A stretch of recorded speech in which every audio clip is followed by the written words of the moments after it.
Thank you and welcome to a very sad occasion.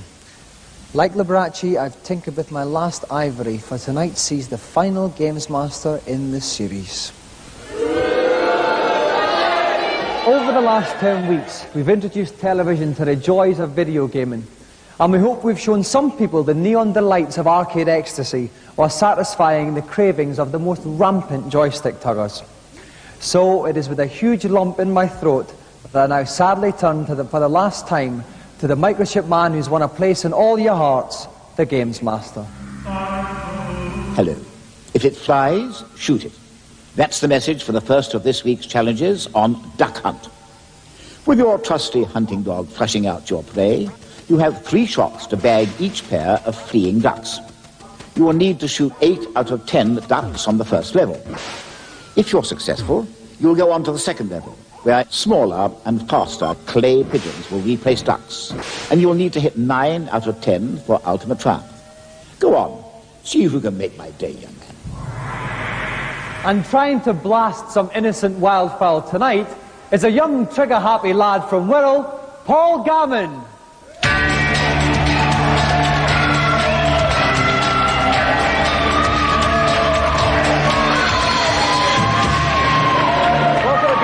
Paul. Now, Paul, Duck Hunt is a game that most people will have on the Nintendo, so this is your big chance to show everybody how to play it. How do you feel? Are you confident? No. Well, if you'd like to take your pistol in your hand, get in position, and we'll get ready to start.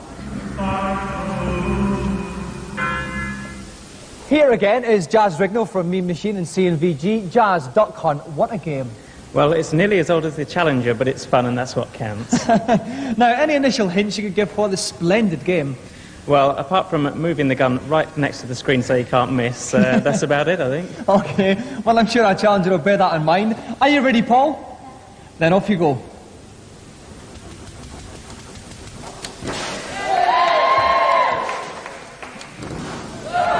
He was lucky there's three shots at 2. Nice solid start though, 2 out of 2. And he's got the first one. Oh, another 2 out of 2. This boy is smoking now, Jazz. You better watch out that confidence goes to his head. And... Oh! 6 out of 6. This boy is on fire here. 7. 8. It's dead-eye shooting. Safely through to the final round. He's just going to knock off these other couple of ducks just to show his prowess. And we just miss it. 9 out of 10 though, excellent scoring. Now we go on to the final round. Okay, so off Paul goes. He's looking for 9 out of 10 here, Jazz, on the clay pigeons. 1 gone. Oh! He's got to hit everything now. Now this is tricky because although they go in a straight line, they don't hang about as long as the ducks, so he's got to be fairly quick. Oh! That was very close. He's being a bit itchy on the trigger finger. He's not following them through. Oh! This is it! He's got 7 out of 8, these 2 to get the golden joystick. He's got 1! He's got a nice... Oh!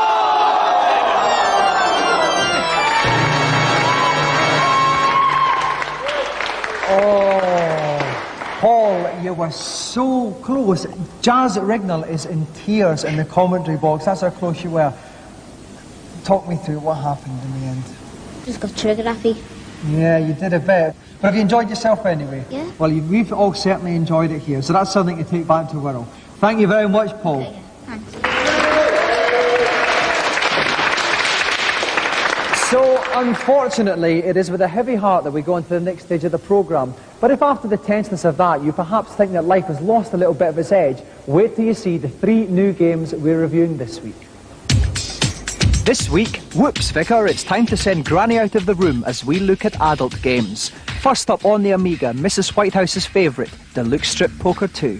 I can't see the pleasure in seeing these rather unattractive people when you could buy a magazine of better-looking people with no clothes on, but it's a good, fun card game and it's good fun to get out at a party. There are also data discs available with male characters on for all those unfortunate girlfriends and wives so that they don't feel too left out. When the novelties are worn off about stripping, it's actually a very good game.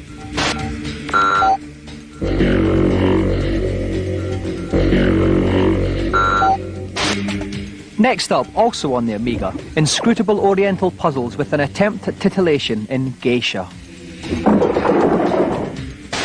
teasingly titled, but actually a little bit tame at the end of the day. You're going to be fidgeting, whether you've bought it as an adventure game or as a piece of adult entertainment. It just doesn't really deliver. It's a fun game, a bit long and drawn out really to be commercially viable.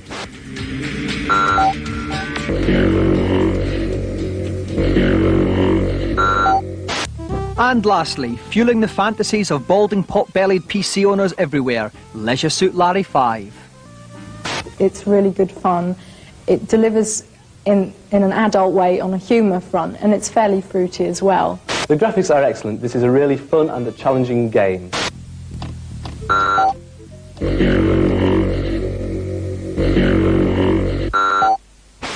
Now for this week's feature, which sees the second part of our look at the new Whopper consoles. This week we cast our eyes over the one everybody's talking about, the Super Nintendo. Once again, Paul Lakin, the editor of GameZone magazine, is here to whet our appetite. There can be few consoles that have been more eagerly awaited than the Super NES, which is being released in the spring.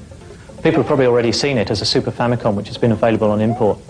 It's a really exciting machine with a colour palette of about over 32,000 colours and 4-layer screens, which make for some impressive 3D graphics, 3D appearing graphics. It's possibly the best machine around at the moment. The quality of the games for it's outstanding. I'd say it really lives up to its hype.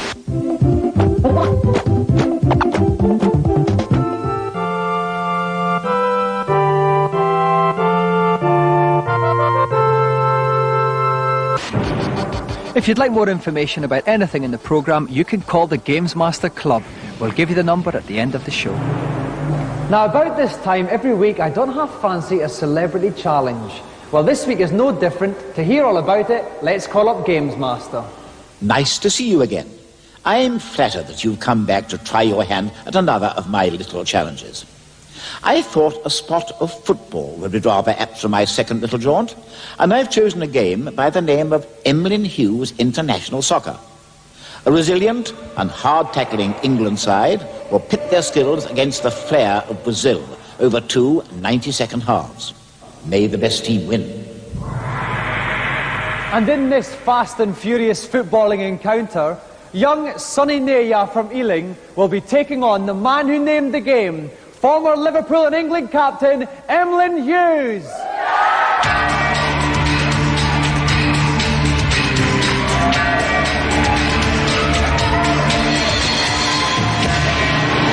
Brother, Sonny. Now, Emlyn, welcome. Now, this is your game. You must be the pre-match favourite. Well, I think I'm favourite in the bookie's eyes, but I hope that the referee abandons it with all this fog about, because that's my only chance, I think.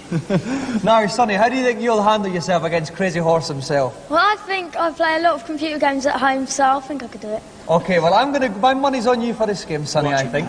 If you'd like to take your seats in the GamesMaster Stadium, we'll get ready for kick-off. And keeping me warm and snug in the GamesMaster dugout is our very own expert, Dave Perry. Dave, welcome. Hi. Now, Dave, what general tips can you give to our players for this particular game? Well, with most football simulations, the most important thing is mastering the tackling early on. And not being afraid to take the goalie on, I think, is important in this game. OK, are our two competitors ready? OK. Then, Emlyn, kick off. And the players come onto the pitch. It's Emlyn in the white shirts playing England, playing from left to right. Sonny in the famous green and gold shirts of Brazil, playing right to left. Dave, how do you see this match going? Well, the Brazilian side are usually a little bit faster than England early on, but England have the stamina and usually better tacklers. So I must admit, I do fancy Sonny for this game. OK, Brazil have got the ball. He's weaving down the pitch. Sonny is he's bucking and weaving. He's making mincemeat out of the English midfielder. Coming down the edge of the ball. He's dribbling around there. He's going to go all the way, I think. Oh, he's dispossessed by the English defence. That must have been Emlyn, though, I think, at the back. Yeah, in the England shirt. And it looks like it's Brian Robson is up there. And Brazil have got it again. Oh, and a nasty foul there by Emlyn Hughes. Emlyn's playing a little bit hard here, I think. Snuffing out the Brazilian skill early on. Oh, it's a lovely ball up in the box. Brazil have got it. And they take it up there. We're going to see a shot. He's taking the goals. Oh, Brazil have scored!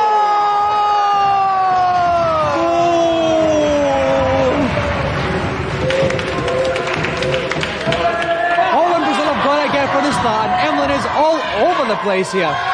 Oh, he's still got the ball, he's in the England box, he's coming up, he's giving up. No!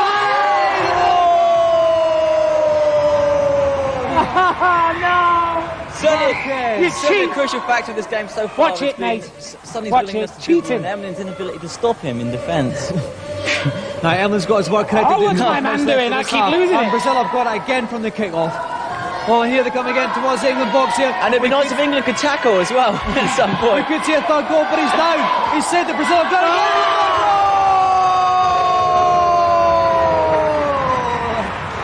I hold my hands up, I'm defeated. Lopez It really does gets only seem to be defeated. one team in this, doesn't it?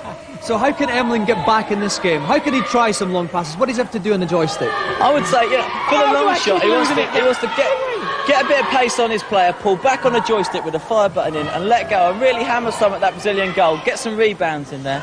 Okay, but here's Brazil and the England box again. It could be a fourth. Oh! But no, Beautiful Brazil have got it defence. again. It's still dangerous. It's not over yet. But England get it out of the box, but Brazil take it again. Oh! So close up, but it's not over yet. Brazil keeper's gets foot it. And the keeper saves it. Brazil have got it again. Can't get all the defence is The nowhere. keeper's challenging him to actually have a go, isn't he? Brazil have got it. It's a very crowded penalty area there. And no, England have got it. They've given it away again. Very tense moment. And England get the ball away here. It's congested in that goal mouth, And isn't it's it? half-time. Oh, they've all gone. And the half-time score is England 0, Brazil 3. So what a breathtaking game we have here. Young Sonny from Ealing has already stuck 3 goals past Emlyn Hughes, and it's only half-time. Will Emlyn claw his way back? Join us after the break.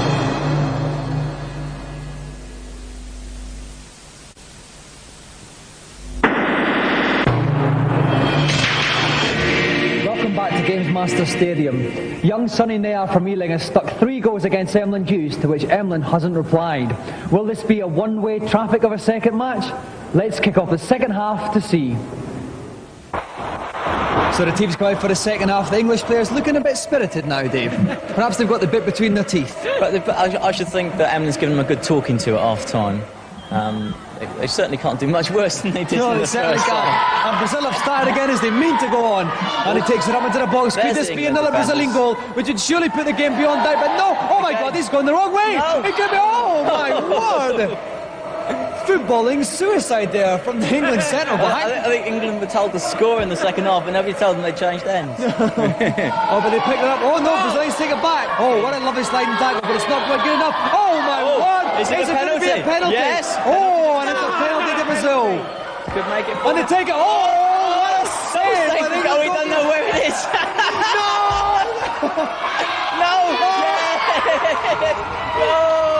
My word! That was absolutely unbelievable. The ball was in the net, then it wasn't, then it was in again. Well, that's football for you, Dave. It's a funny old game. It certainly is. And unfortunately, it's not a game of 2 halves because this half's going the same way as the It's first. the same as... Brazil 4-0 up. It looks like it's current for England here. Brazil get the ball It doesn't again. like it's curtains. I'm not even convinced there's a goal at the other end of the screen, actually. And Brazil have got the ball. Oh, they're going ganged up on him then. They were determined for that one. I don't think we've seen one pass in the game from England. We haven't seen a pass from either team, I don't think. It's been a purely dribbly game. Oh, Brazil have got the ball. It could be another one. What a save by the goalie. No, oh, no, but it's not yet. It could be. Oh, 5-0, and this is probably the 5-0. worst England defeat since 1973, by my reckoning, Dave. I think so, yeah. Now, Kubi just got one last goal. Oh, and there's a little bit Nice of a bionic fracas. man run in the middle of the field there from the England A side. little fracas in the middle. England have got the ball. He's turned away again. Oh, no, and it would no. be so nice to see them get a That goal. familiar sight again. But they're not going to get it. The seconds are ticking away. Are England going to get it? Great save again. And there's only seconds left Come in this on, match. Emlyn. This is the final charge of the game from England, and it's going to end in It's a nothing. throw-in. The ref's going- looking at his watch, I think. And as the There game we is go. over, there it is. The final whistle goes. Brazil 5, England 0. Emlyn has been trounced by You were Sonny. looking. He You was were dead trounced. jammy there.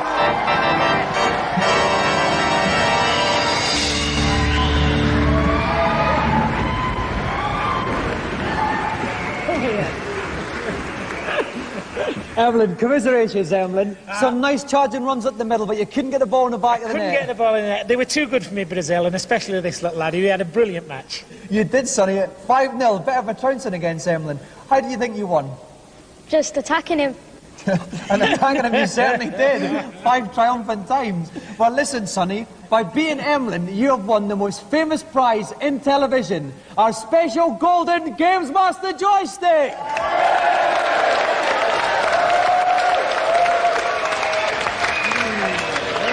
Okay, so let's have another round of applause for our winner, Sonny Nair, and our gallant loser, Emlyn Hughes.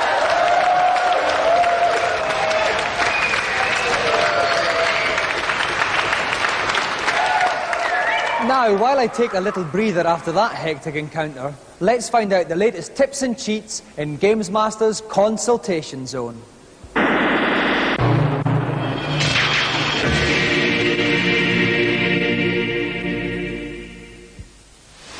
Hello, GamesMaster.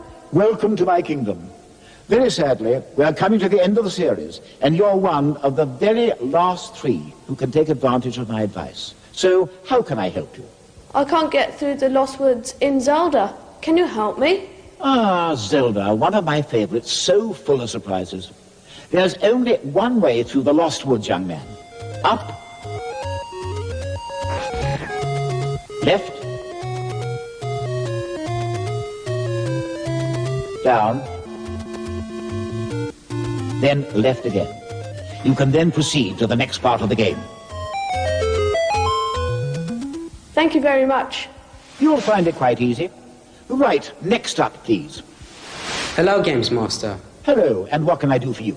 On Shadow Dancer, I keep getting killed trying to get to the top of the Statue of Liberty. Can you help me? Oh, dear young man. You know, I hate to say this, but you really do seem to be rather lacking in ability. All you need to do is to keep to the right-hand side of the platform as it rises, for then you can dispose of the ninjas as they appear to the left. By doing that, you'll reach the top of the Statue of Liberty in no time. It really is quite that simple, you know. Oh, cheers. Well, I wish you all success. And now we come to our very last visit to my kingdom. Hello, GamesMaster. I've been playing Mag Gravity for absolutely ages and I still can't find the crystal bombs. Could you tell me where they are, please? Oh, dear. Let me think. The crystal bombs in rare gravity. Bear with me 1 second. Oh, yes. If I recall correctly, the crystal bombs are in Varnia. Yes, Varnia, that's right. After you drop down the shaft, you will need to use the energy disk to fly under the hole in the roof. If you then jump up and go to your right, you will find the secret room which contains the bombs. Does that make sense to you? Yes, thanks a lot. Well, I'm glad it does, but I fear that brings our little get-together to a close. I do hope that some of the advice I've imparted will serve to enhance your game-playing performances. Now, for our final challenge, let's see what GamesMaster's got planned. I fear this may be the last of our little get-togethers, a melancholy moment indeed. No matter. I have a highly amusing, if rather macabre, little number with which to finish off the series. It's called Decap Attack. You will need to guide a headless personage by the name of Chuck D. Head through the first 2 levels of the game in less than 2 minutes. A stern time challenge. Whatever you do, don't lose your head. Now, we may be featuring the first 2 levels of this game, but 2 minutes is a very tricky time limit indeed. Attempting to sprint his way through this game challenge is John Beveridge from Hastings.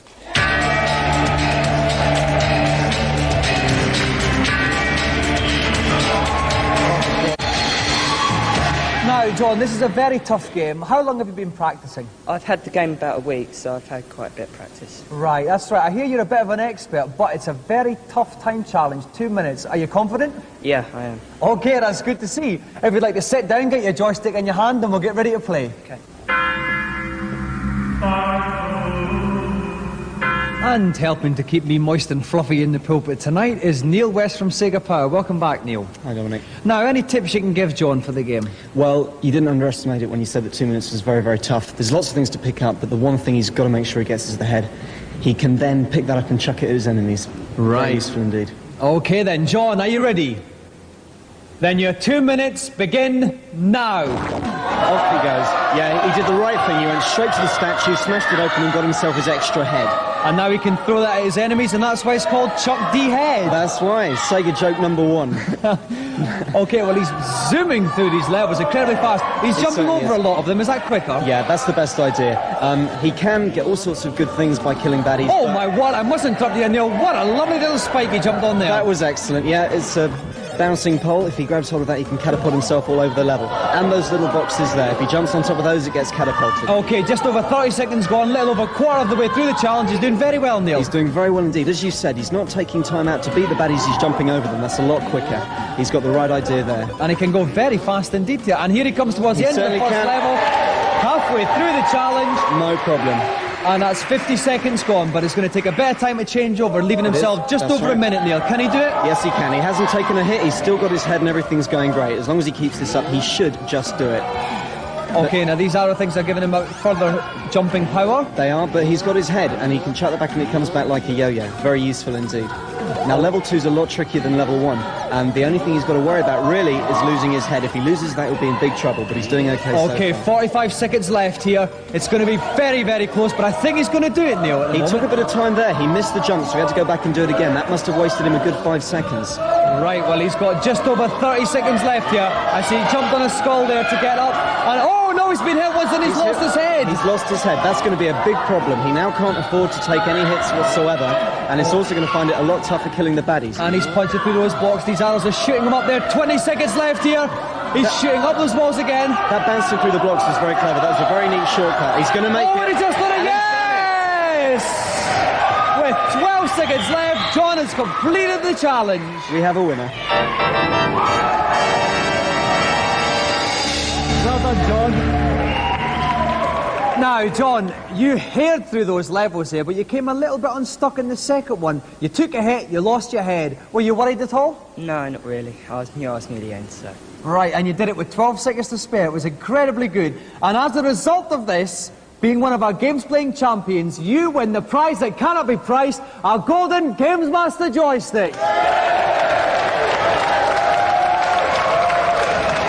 And a round of applause again for our champion, John Beveridge. And tragically, that brings GamesMaster to a final close.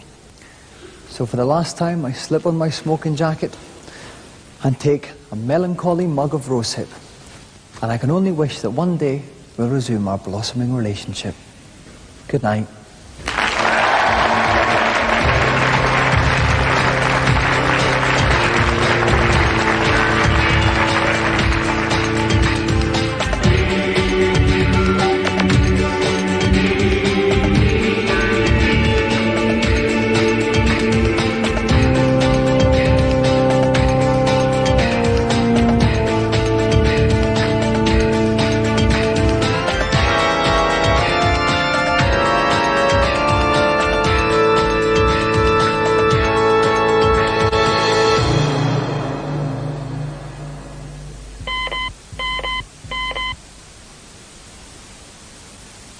Now for those details about the GamesMaster Club. We have free t-shirts, new competitions and posters with information about the show. The number to call, and please dial carefully, is 0891 600 123. Calls are charged at 36p a minute off-peak and 48p at all other times. If you're under 18, please ask permission before making the call.